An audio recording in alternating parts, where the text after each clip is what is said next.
संविधान सभाबाट 2072 असोज 3 गते जारी भएको नेपालको संविधानले संवैधानिक उपचार सहितको हामीलाई 31 वटा मौलिक हक प्रदान गर्दछ, जुन कि भाग 3 मा उल्लेखित छन्।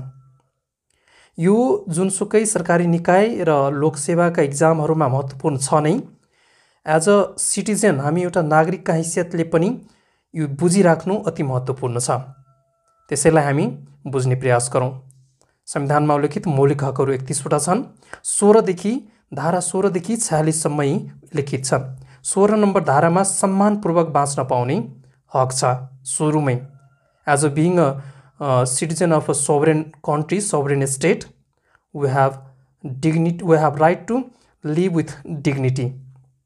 डिग्निटी अर्थात् सम्मानपूर्वक बाँच्न पाउने अधिकार छ हामीसँग। 17 नम्बरमा स्वतन्त्रताको हक छ। हामीले के गर्नु पाउनुपर्ने, के इच्छा छ त्यो गर्न पाउनुपर्ने स्वतन्त्रताको हक छ। साथै अरूसँग समान व्यवहार हुने गरी हामीलाई समानताको हक पनि छ। त्यसपछि सुसूचित हुने, देशका दुनियाँका सम्पूर्ण कुराहरूको बारेमा सञ्चार माध्यमबाट जानकारी पाउने अधिकार 19 नम्बरमा सञ्चारको हक सम्बन्धी व्यवस्थामा छ।